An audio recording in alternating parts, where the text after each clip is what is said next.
Il existe un iOS 26.6.1 qui tourne chez Apple en ce moment même. Ce n'est pas une rumeur de forum, c'est le système lui-même qui apparaît dans les journaux des sites que les employés d'Apple utilisent pour naviguer et effectuer des tests.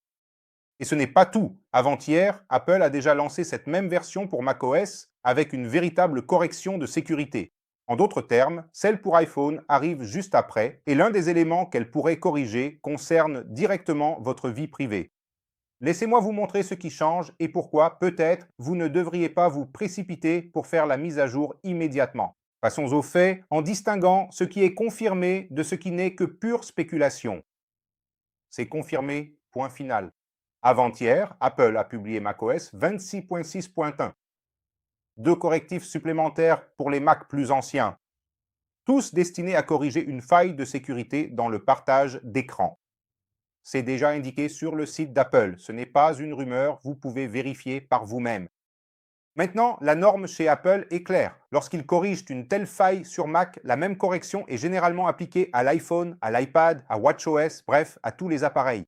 La seule différence est un décalage de quelques jours. Et c'est exactement pour cette raison que la version 26.6.1 pour iPhone est déjà apparue dans les journaux de test cette semaine. Donc, le premier message direct est le suivant. Si vous avez un Mac, cette mise à jour de sécurité est déjà disponible pour installation dès maintenant. Et comme nous racontons toute l'histoire ici, dès que iOS 26.6.1 sera lancé sur iPhone, je vous en ferai part. Alors, abonnez-vous à la chaîne dès maintenant, c'est le moyen de ne pas manquer cette deuxième partie. Maintenant, pour revenir au sujet, pourquoi Apple ferait-elle une nouvelle version pointant d'iOS 26.6 alors qu'iOS 27 est déjà sur le point de sortir? C'est simple, parce qu'une version .1 n'apporte presque jamais de nouveautés, elle existe pour les correctifs de sécurité. Correction de bugs, cette stabilité qui a été rompue lors de la mise à jour précédente, et il y a un bug spécifique qui est peut-être sur votre iPhone en ce moment et que beaucoup de gens attendent que cette version résolve. iOS 26,6, la version que la plupart d'entre vous utilisent actuellement, est arrivée avec un problème dans l'application raccourci. Plusieurs utilisateurs ont signalé la même chose. Des raccourcis qui fonctionnaient auparavant et qui ont tout simplement cessé de fonctionner ou ont commencé à générer des erreurs après la mise à jour. Si vous utilisez des raccourcis pour automatiser votre quotidien, activer le mode concentration, lancer une routine ou ce bouton de raccourci sur l'écran d'accueil, peut-être avez-vous déjà ressenti cela sans faire le lien. Et voici la bonne nouvelle, c'est justement le genre de choses qu'une version .1 corrige. Donc, si vos raccourcis se sont bloqués après la mise à jour vers iOS 16.6, la solution arrive probablement très bientôt.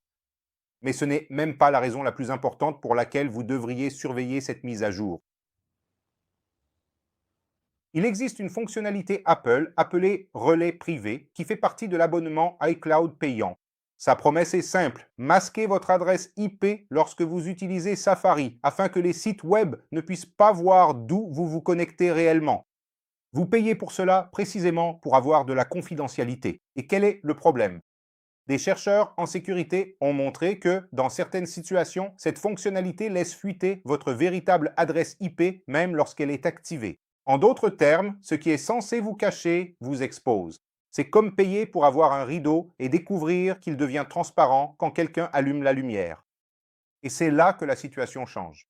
Beaucoup parient sur le fait qu'iOS 16.6.1 arrive justement pour corriger ce genre de problème. Tout comme la version Mac a corrigé la faille de partage d'écran, on s'attend à ce qu'elle corrige cette faille de confidentialité, étant donné qu'il s'agit d'un service important qu'elle commercialise. Et si vous regardez les dernières publicités d'Apple, elles traitent justement de ce service où l'on voit une personne utilisant un iPhone avec quelqu'un par-dessus son épaule qui regarde son contenu. Alors, quand est-ce que ça arrive? En général, quand Apple commence à tester une version de ce type en interne, elle sort dans 1 à 2 semaines. Mais je parie que ça arrivera très vite, peut-être dès la semaine prochaine, car le Mac a déjà pris de l'avance. Il est possible qu'au moment où vous regardez cette vidéo, iOS 10.6.1 soit déjà disponible. Si c'est le cas, installez-le, pas de souci, ce ne sont que des correctifs de sécurité, cela n'affectera probablement pas votre batterie. Et voici la boussole pour cette semaine. Il y a un avertissement important pour ceux qui aiment prendre de l'avance. iOS 27 est déjà en phase de test, en version bêta, et Apple n'a même pas encore publié la prochaine vague pour les développeurs. Alors n'installez pas la bêta d'iOS 27 sur votre iPhone, surtout juste pour avoir un avant-goût de la nouveauté. La bêta est instable et vous troquez une correction de sécurité prête à l'emploi contre un tas de bugs sur l'appareil que vous utilisez toute la journée. Et ce n'est pas de l'alarmisme de vidéos YouTube. La bêta actuelle est encore dépourvue de la prochaine série de correctifs. C'est donc le pire moment pour l'utiliser sur votre appareil quotidien. Réservez iOS 27 à un appareil qui n'est pas votre appareil principal. Et si vous faites partie de ceux qui regardent la vidéo jusqu'au bout, je vais vous donner un mot à laisser dans les commentaires pour que je puisse vous identifier. Je lis tous les commentaires, je réponds à tout le monde et vous allez écrire le mot confidentialité dans les commentaires. Écrivez confidentialité pour que je sache qui vous êtes. C'est plus facile à identifier et je saurai que vous faites partie de ceux qui regardent les vidéos jusqu'au bout. Abonnez-vous à la chaîne, car dès que la mise à jour sortira, je vous tiendrai au courant. J'espère que vous avez aimé le contenu et je vous retrouve dans la prochaine vidéo.